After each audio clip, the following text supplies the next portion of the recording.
Welcome to the video. The gang is all here. I want to read a little bit from this one. She's writing, I think, in the 70s, but she talks about growing up in the 20s. Here's the picture.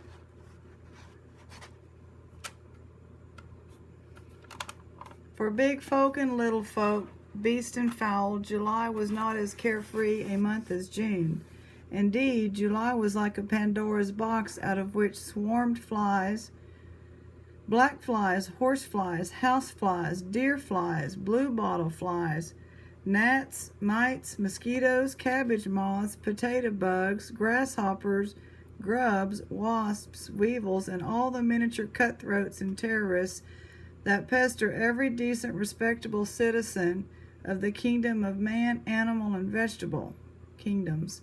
By July, mosquito larvae wriggled all over the water in the rain barrel. Ma scrutinized the storm clouds, and if she thought them capable of refilling the barrels, she would dump out the old water, squirming with the next generation of blood-lusting mosquitoes. Otherwise, meek and gentle cows began savagely lashing their tails at flies, of necessity, but thereby unintentionally walloping their milkers. Bernard and Eleanor were drafted to hold tails. Tail holding was not their favorite pastime, and they often went AWOL. Pa did his best to control the flies by spraying the barn once or twice a week, but it was as puny an effort as Ma's dumping the rain barrels. For every fly that succumbed to pesticide, millions more were breeding in all the muck and mire outside the barn. For every mosquito larva that gasped out its life when Ma tipped out its host water, millions more were breeding in the stagnant pools of the creek. As for the enemy that did not sting and bite but consumed, I wonder now that farmers did not go mad lying awake at night thinking of those myriads of pests gnawing, nibbling, munching, and crunching. Granted that mosquitoes and flies and all their ilk add to the happiness and welfare of bats, swallows, and everything that dines on them, they nevertheless had no utility for us kids. With one exception, potato bugs. For the first 3 days in July, those evil striped tobacco-spitting bugs served us kids well. Those orange and black blighty bugs were the ways and means to money in our pockets for the 4th of July. Was it a dime 100 we got? Pa could scarcely afford to pay more, but perhaps in those boom years we got 20 cents 100. I'm sure that Pa did not count them. He poured a little kerosene in the bottom of our syrup pail and sent us forth to seize and kill the enemy, trusting in our head count. Would that all polls and statistics were as honest as ours. We missed very few, I am sure, for we lifted every tender young leaf on every plant to inspect its underside. If it showed signs of beetle eggs, we picked off the leaf and deposited it in the kerosene. So guileless were we that it never once entered our heads for that one such leaf we might claim payment for 200 potential potato bugs. Being the oldest, I very likely picked double the number Eleanor and Bernard picked. Nonetheless, we were paid on the 3rd of July in good time to hike to the store to buy our firecrackers. We were all paid the same amount, 5 dimes. There is a parable in the New Testament about all the laborers in the vineyard getting paid the same at the end of the day, no matter when they started to work. I think the story is supposed to explain grace versus law. I must have been full of grace in those days, for I do not remember any resentment. Clutching our dimes in bug-stained fists, we 3 streaked off to the country store, Fido running circles around us all the way. 4th of July, the children of the 70s, family flights to the favorite lake or summer cabin, traveling as far from the crowd as possible on a short weekend, separating from the masses, expressing one nation divisible, unraveled, and dissolving at the joints. She's talking about the 70s there, is a little bitty bang compared to what we kids growing up in the 20s knew. The all-day, public-spirited, super-patriotic, flag-waving celebration in some commodious regional park.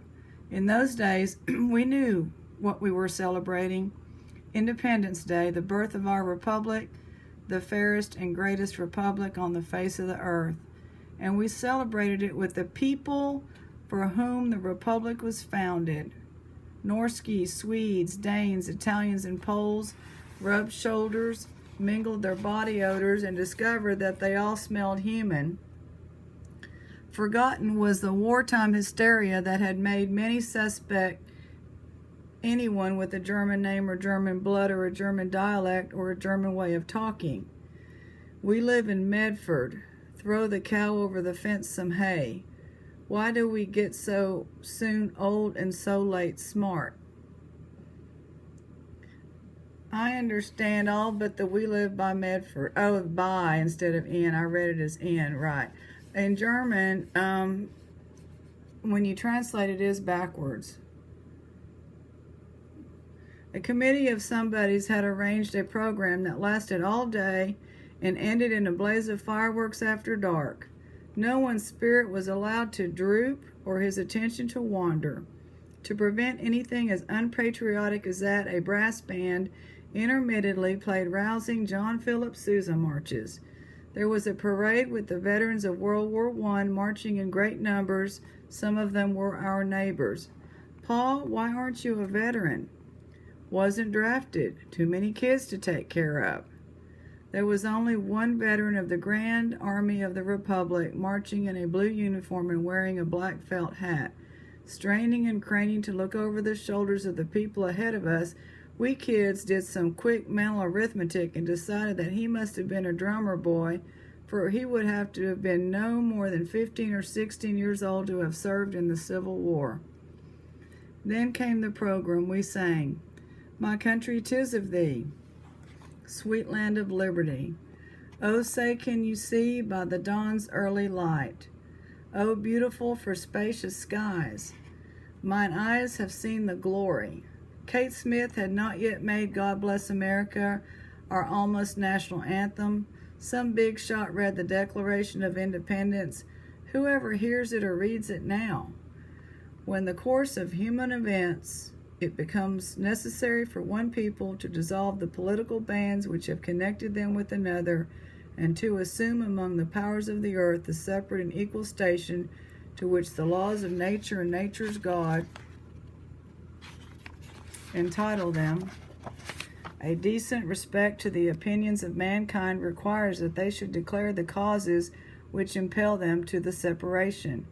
We hold these truths to be self-evident, that all men are created equal, that they are endowed by their Creator with certain unalienable rights, that among these are life, liberty, and the pursuit of happiness. There was a long impassioned speech by some silver-tongued orator, an honorable somebody or other who was probably running for re-election, maybe even Senator Bob La Follette. "My fellow Americans," the honorable somebody or other always begun thus and has always ended, but never until 1 or 2 hours later, by predicting a great and glorious future for this great and glorious country. All this to the accompaniment of sporadic explosions on the sidelines. The only reason that there were not more was that most of the kids had already shot most of their firecrackers back home. Inevitably, during the oration, there would be a flurry on one edge of the crowd where some hooligan shot off a firecracker too close to the crowd. Some of us today may lament the fizzling out of 4th of July celebration, but not one of us regrets the passing of the firecrackers, especially the 3-inchers, the bright red firecrackers that could blow off fingers, mutilate a hand, or make a kid blind for life. If nothing as bad as that happened on the 4th, a minor powder burn could develop a week or two later into lockjaw, and there was no death more horrible. It ranked in our minds with the rabies you could catch from mad dogs. This made the lady fingers just as dangerous as the big firecrackers, for even if the former were just 1-inchers bound together in a bunch, they could give powder burns. Lady fingers were cheaper, but they went off in one wild and prodigal series of bangs and blew a dime in less than a minute. Thrifty kids unbound them and shot them off one by one, but that was always considered somewhat prissy. After the speech of the day, families spread blankets on the grass and consumed a hamper of picnic food. The older kids ate quietly and went roaming with friends, but we three were too country shy to leave Ma's and Pa's shadows. We had spent all our potato bug money on firecrackers and didn't even have a nickel left for gumdrops. Had we had any money, we still would have been too scared to go buy anything on our own initiative. After the baseball game between two rival regional teams, our family drove home. For us three kids, this was a gloomy letdown, for Pa, Ma, and we would not be returning for the fireworks spectacular. The older kids would go with friends. Can't we stay for the fireworks, Pa? Who's going to milk the cows? Can't they wait just this once? Who wants to milk cows at midnight? Can't we go back after? Too far, too late, got to get up with the chickens tomorrow. Pa was curt. It was not his nature. Saying no to us was the hardest thing he did, and we could not help hearing the weariness in his voice. To add to our gloom, our firecrackers were all gone. It was a rare kid who did not succumb to mass hysteria and shoot off the devil may care with devil may care abandonment the stockpile he had reserved for the night of the 4th. We were not rare kids. We did not repent of having frivoled away all our earnings on firecrackers. It was precisely for that folly we had picked those vile bugs. The mission of potato bug money was pure and simple folly. Spending it foolishly did not make us feel, as we sometimes did, that we were cheating the heathen who lived on Greenland's icy mountains and India's coral strands. No, it was not having spent the money or how we spent it that we repented. It was having nothing left to shoot on the night of the 4th, when almost everyone else was at the fairgrounds watching skyrockets soaring as high as the moon and the last one bursting into a red, white, and blue flag. When the chores were done, we sat disconsolately on the back porch watching the fireflies. Fireflies, snorted Bernard. Eleanor and I knew just exactly what he meant.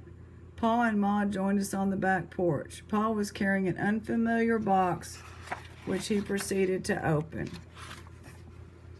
Ready for the show? He asked carelessly. Show? Thought we'd have our own fireworks here at home. Oh, that Pa. He had anticipated our disappointment and prepared for it with this box of things that flashed and flared and went boom in the night. Spin wheels, Chinese flash-a-crackers, and Roman candles, and at the very end one skyrocket that soared as high as a barn before it exploded with a thoroughly satisfying flash and a boom. Once again, the 4th was the 4th. I believe that's it about the 4th of July.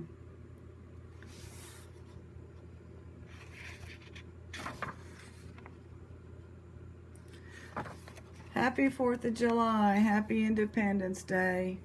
God bless America. See y'all later.